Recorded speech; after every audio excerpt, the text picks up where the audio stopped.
Hi guys, I'm Dr. Jenny White, a dentist in Sarasota, Florida, and her fearless patient Susan with our podcast, Open Wide, Unfiltered Opinions Between a Dentist and Her Patient. Over the past 25 years or so, I've been sitting in a little room talking to myself all day, and I've gained a lot of wisdom through that process, which I want to share with you. We hope our podcast casts optimism and fearlessness to you so you can rise to the top, stay at the top, and dream bigger than you've ever imagined. So on today's podcast, the soup du jour is moving on from a million things or a zillion things. I'm not sure which. I'm actually really excited to talk about this one because I need to get better at it, and I'm all about growth. What about you, Susan? Are you pretty good at moving on? Yeah. It's actually both my strength and my weakness. I have no problem moving on. Well, we can talk about that later in the podcast. Well, let's get into it because I think there's moving on, which I don't mind moving on. I actually look forward to it. I like it. I have no problem with it once I recognize I need to do it. Let's get it over with. But doing it gracefully, not hurting others, that takes some finesse and practice. Yeah, I agree. I mean, you don't want to be mean. The world is mean enough.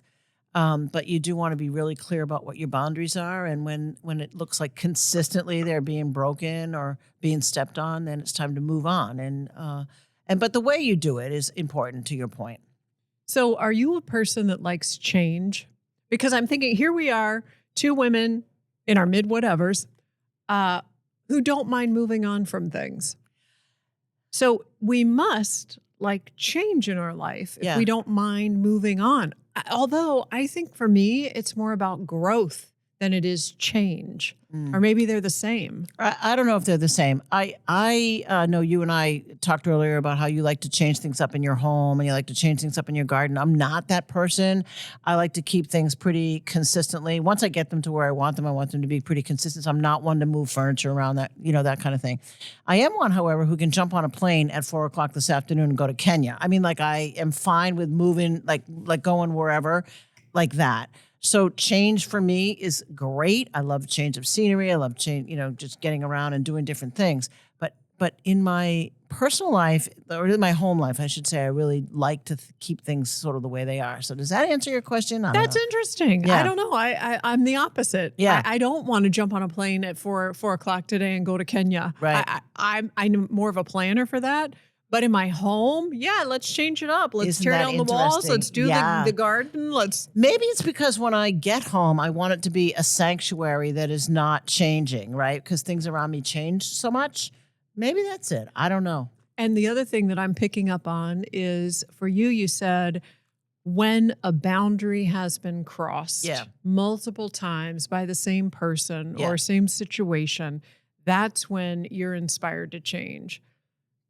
That's interesting because for me, when I get a feeling that I'm being weighed down, when I'm around a person who's repeating the same thing over and over, and every time we go out, it's the same thing, and I feel the weight. For me, it's more of a feeling state than it is a boundary has been crossed. Of course, if they cross a boundary and it's inappropriate, I'm on top of that. But for me, it's more about a feeling I get when I'm with people or in a certain situation. And I'm sure boundaries have something to do with it as well. But for you, is it more just a boundary? Well, let me put it this way. There's this expression, friends are sometimes for a reason, sometimes for a season, and sometimes for a lifetime. So everybody who comes into your life is there for a reason, one way or another, whether it's a short period of time, a long period of time, or whatever. And when that is done, by whatever length of time it is, when it's done, it's okay to move on. In fact, you should move on. I was having a discussion with a friend of mine the other day who has a daughter who is now in a line of succession in a very, very nice job. She's worked hard to get this job. She's a really smart girl. She's definitely going places, and she's climbing the corporate ladder. And there is some concern about her friends from college or her friends from high school who aren't at the same level, right? And maybe this happened for you when you became a doctor. You may have had some friends who like the gap got bigger and bigger and bigger. And those friends were very important for a season, right? High school or college, whatever, but you don't have to have them with you for the rest of your natural life. You can move on, and you should move on. I mean, I think that's part of growing up, right? You move on to other things and you aspire for different things than other people are. So I think it's okay to do that, even though people get criticized for moving on a lot, I think, but it's important to do. Yeah, and I agree with you. I think that they get criticized because they're moving on quickly. Yeah. For me, I can say I can't really, unless it's a horrifying experience, unless it's a boundary that should never even be touched, let alone crossed. Right. I can move on from those things very quickly. Yeah. But for me, the emotion gets wrapped up in it. And I find myself saying, this person has a good soul and they're this, and I'm hesitating a little bit. And I have to go through, for me, my own emotional release of the person or the situation or the thing in order for me to move on. It's not like I can just say, oh, this happened and I got to go. You just hit on something that's very important, and how that gets transitioned is very important for you, not just for the person. You need to, in your heart, honor what that was, for how long it was, for whatever it was. Just honor it and be grateful that it was in your life, for the lessons that it taught you or the things that it gave you. And that gives you permission to move on. And a lot of people don't do that. And they suffer from guilt because, that person's a good person. Of course that person's a good person, but you just can't have them in your life anymore because you're going this way and they want to go that way. And it's complicated too when you're in the same social circles, you have the same friend groups, you have a lot of the same activities. Right. And if you're in a small town, which Sarasota's not a small town, but if you are in a small town, it makes it much more difficult. Right. To just move on. Yeah. And the other thing too is I think to myself, moving on is not about I'm better. I'm more educated. I'm more this. I'm anything to do with that. For me, again, it's about growing as a person. And if I feel someone is weighing me down and I'm not allowed to have my dreams and my visions and my manifesting board, and keep growing as a person, I don't want to be around that person. Yeah. That's dragging me down. Right. And I want to touch on something you said a minute ago, because I think it's important. If we are a friend of somebody that wants to move on from somebody else in our joint friend circle, we have to support that person and not be like, oh, yeah, like, look at her. She's doing this. She's doing this. And you don't want to get on her bad list. It's got nothing to do with the bad list. It's got everything to do with, like, we're done, our season, our reason, or whatever it is, and I'm moving on. And if you're the mutual friend, you need to support that for me. And I think all of this only happens after you have lived enough life. I don't know. I kind of remember fifth grade. Like, there was like all this. Remember fifth grade? Would you ever go? I would take torture over going back to fifth grade. There was all this angst. You tried to figure out who was mad at who liked who, and who didn't. I think it stems from way back, actually. Oh my God, that was a horrifying time. I just remember in the fifth grade, I was the tall kid. Yeah, and so me I was too. always in the back in the middle. Like, everybody cascaded down from my head because I was always the tallest one. Right, exactly. So me too, I was the same way. And my mother thought in fifth grade, it would be a good idea for me to take ballroom dancing. So I had to go to Ron Green's ballroom dancing class, and the guys were like half my height because, of course, they didn't shoot up as fast as I did for some reason. I don't know. So that was, and talk about moving on. I have never done a ballroom step in my life after that year because it was so humiliating. But anyway, we're off track. You're absolutely right. And I have to say one more off track thing. My mother enrolled me in ballet classes. And finally, on like the third class, the teacher, the instructor pulled my mother aside and said, Mrs. White, I really don't think Jenny is cut out for this. Why don't you get her some teeth? Why don't you get her a basketball? Why don't you get her a backhoe? So I moved on from ballet. Okay, yeah. Yeah, for sure. But no, I really feel that you have to live a long time in order to have this very mature perspective. Yeah. Okay. I know women in their 70s and 80s who are incapable of holding grudges, of not holding a grudge, and just letting something go and moving on. Yeah. No, I saw that growing up. So I come from an Irish family. Like those Irish girls, when they get mad at you, like they stay mad for decades. I am telling you, that's already my own family. Sicilians too. Decades. Oh yeah.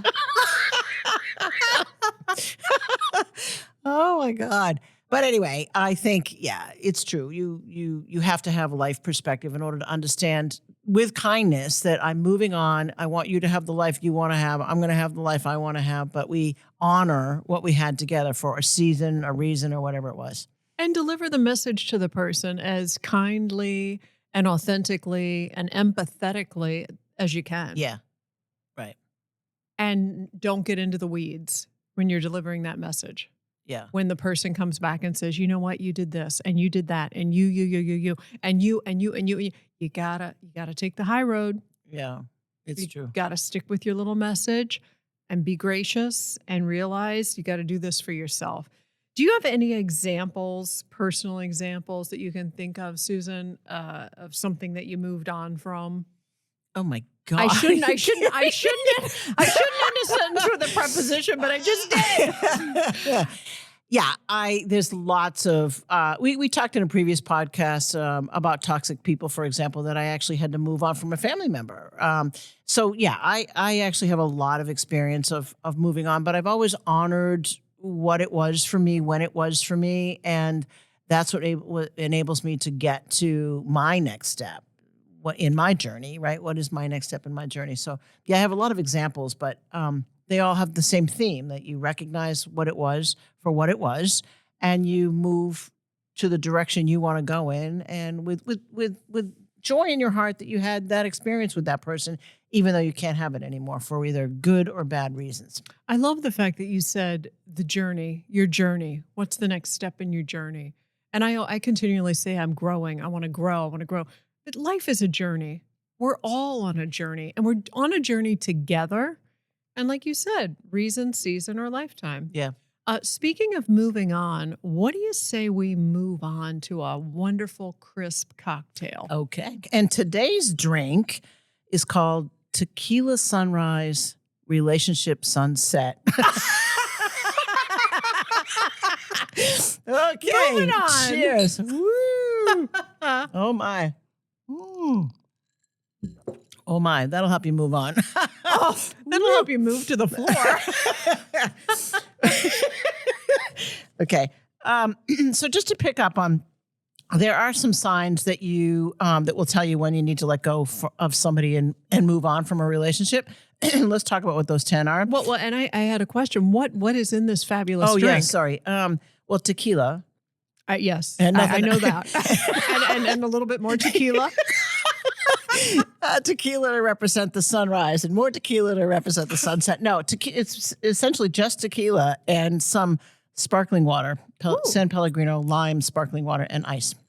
Very refreshing summer. Yeah, it gets right to the point. Okay, the first thing is it 10 steps that you need to move on. 1, you don't feel like you when you're with that person. Oh, yes. Or you don't feel like you when you're in that activity. Okay, don't you agree? Yes, or you have to become somebody that you're not. Or when you go over to someone's home and it's just not comfortable. It's just like you feel like, oh, I can't wear those ripped jeans. I've got to dress a certain way, or I can't. Yeah, I don't like that. I just want to feel okay. Yep. As me, wherever and whomever I'm with. Yep. Relationships change us, but personal growth should feel positive. Yes. Ask yourself deep down who you like when you're with that person. In other words, do you like yourself when you're with that person? Mm-hmm. If you don't recognize yourself, it's time to move on. Right. Okay, number 2, you don't see eye to eye. Okay, so I found myself in situations, I don't know about you, where someone will say something and I vehemently disagree with it. And I keep my mouth shut sometimes and I don't say anything and try and table it, but it's bugging me. Yeah. That's one option. The other is you say what you think and potentially cause a little World War III. And there you are. Well, option number 3 is you stay away from the subjects that you know are going to kindle fire in the relationship, right? You know that you just stay away from it. And like political situations come to mind. But again, that's work. That's work. Like in my downtime, I don't want to think I'm getting together with Sally. I better not bring this up or this up. And now if she brings this up, I'm going to divert it over here. I'm exhausted. Like I'm mentally, exhausted about it. So, but yeah, I think you need to take a look at if that's something you should move away from. Number 3, there's lack of emotional trust. Emotional trust is everything. If you don't feel safe with someone, how can you be there? Yeah. Wow. Number 4, there are too many excuses. So what is that? In other words, if you calling out a loved one, close friend, or significant other on their toxic personality habits makes you feel bad or uncomfortable. So you make excuses. Maybe you justify their bad behavior because they're having a hard time at work or a difficult relationship with their parents, whatever. So you make excuses for them over and over and over again. And I've seen this personally in my own life where I've made too many excuses. And one day I'm like, I'm not doing it anymore. I'm not carrying this person anymore. So that's what I think that means. To me, that brings up the words emotional immaturity. And I don't think that's across the board. But for me, I do that when I was emotionally immature. No, I can't leave this person. I can't get out of this friendship because they suffer with this and they suffer with that. And okay, so they talk about it all the time, but it really happened and it's hurting them. And so we need to spend all our time together talking about it and bringing me down. I'm going to stick this out. I think that's emotional immaturity because truly you want the person that you're with in a friendship or in a relationship, you want them to shine and you want to shine. And if one of you guys is being drugged down, how can you do that? This is kind of related. Number 5, you feel emotionally drained when you're with that person. Your body senses stress and you're like, oh, gee, because I got to go see Jane now. And to your earlier point, like I got to do this, I got to do that in preparation to go to see the friend. That makes you feel emotionally drained. I used to have, being a dentist, I used to have in the dental office patients that I knew they were coming in. The procedures aren't difficult, but sometimes the personalities of the person or the people were difficult. And I would find myself almost writing myself notes saying, okay, don't do this and don't forget to do that and don't forget to do that. And thankfully, I don't have that anymore in the office, but that used to be very draining. It wasn't about the dentistry is draining me or talking to the person is draining me, but all the little nuances that came with them, I was worn out before I walked in the room. Yeah. Yeah. Number 6, you have misaligned priorities. So again, we touched on that a little while ago. Like if you feel X and I feel Y, and we just can't come to grips with why each of us feels that same, or honor why each of us feels that same way, or it makes us feel unsafe being in a situation where you're feeling X and I'm feeling Y. That would be a reason right there to move on. Unaligned priorities. So to me, I'm thinking unaligned priorities. I'm also thinking unaligned desires, dreams, and goals. So if you have a goal of something very aspirational and the other person tells you, yes, I have that same thing, just to kind of latch on to you to see if they can go up the chain or up the ladder with you. Yeah. I don't know, that's tiring. That's exhausting. And those friendships and relationships never work. Right. And it's true, like if you're in a dating situation and I want kids and you don't, that's a misaligned priority, right? It's not going to work. Or religion is very important to you and I'm this religion and you're that religion. So that's a reason to move on. And also, in the celebrity world, sometimes, and all of my information is coming from basically the National Enquirer or TMZ. So what's that worth to you? But you see some celebrities that latch on to really well-established celebrities or celebrity families, and they try and climb that social ladder. And the relationships usually don't work in those situations because they're not aligned correctly. Yeah. Do you actually read the National Enquirer? No, as I'm going through the checkout, if the magazine is there, I always read the headlines. And then if I really want to catch it, I turn on TMZ when I get home. Oh, okay. Yeah. All right. Number 7, they cause low self-esteem. So somebody that you're with doesn't build you up and constantly pulling you down. That would be a real reason to move on. And that can be a slippery slope, I think, don't you? Because if it's not like one day you say, Bob is causing me to doubt myself and I'm having self-doubt and I've got to get out of this. It's kind of one of those slow and slippery, secretive declines. And you find yourself probably in a hole, resonating with the other person who's in a hole. And then you've got to claw out of it. Yeah. So if you can recognize, early. I don't know how many of these we've gone over, but if you can recognize like the first 6 and save yourself from getting into this, I think that would benefit you. Yeah. Number 8, they don't apologize. They don't take accountability for their actions. I think that's just a rude person. I mean that. Yeah, not being able to take responsibility for yourself tells me everything I need to know. Don't you think? Well, I think that, we all make mistakes. And so the ability to apologize to somebody and say, I'm sorry, I'm going to take accountability for my bad behavior because I think it hurt you and it's not me. I didn't want to be that way. I think that's a mature person. You're right. Yeah. Yeah. Okay. Number 9, they don't express gratitude. I see this all the time. People who have no ability to say thank you for what I have and be grateful for where they are in life or what they have in life. And they're just constantly taking. Usually people that are, I've found that are depressed, their record that they play in their head is, I'm depressed, I'm down, I'm this, I'm that. They can't say I'm thankful that I live in a house.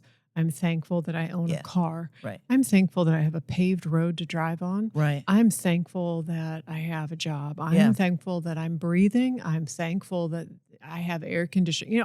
They're on the record of what's wrong. Yeah. And that for me, I would have to say is the biggest red flag. I've had a couple of friendships that were that way. And so for me, that hits home immediately. If I sense that someone is spinning the record of woe is me, I'm out. Yeah. Yeah. Because it really does take you down with it. It's a terrible tunnel. And I find too, Susan, excuse me for interrupting if I did, I find men are attracted to that record that spins when a woman is talking about, oh, this happened and that happened and poor me and woe is me. And you do? I do. Oh my God. I do because guys are fix-it people. They want to fix it. And here's a fixer. That's another podcast, I think. Okay. All right. Last one. There's constant jealousy. You can not have somebody in your life who's jealous of your success or jealous of what you have. I mean, that's just not tenable, right? You can't have people like that in your life. Well, and I don't think you got to move on. I agree with you, but I don't think I don't think a person just says, I'm jealous of you, Sally. I'm jealous. No, it comes out in all of these sideways ways. Right. But you can tell when somebody's supportive of you and somebody who's not supportive of you. And if they're not supportive of you, chances are it's because they're jealous. I agree. Yeah. Yeah, I agree. All right. So thank God there are only 10. 10. Because that was a lot. It was a lot. A lot to take in. Did we run out of time? Are we doing okay? Well, I just wanted to say, and I know this is true for you because you are a quick decision maker, boundary violator, moving on person. But for me, when I do make a decision, when I get to that point, there's no turning back. And my thought is clean. It's like I've made the decision and I don't regurgitate it. I don't second guess it. And I know it's true for you, but I just wanted to say that. It's absolutely true for me. I agree. I'm able to really move on. Yep. And I don't want to hurt people. That's not my intention ever. Yeah. But sometimes this delivery hurts people and you just have to accept it. So speaking of not hurting people, and making the world a better place. Do you have a tip of the day for us, Susan? Oh, yes, I do. Let me just grab it here.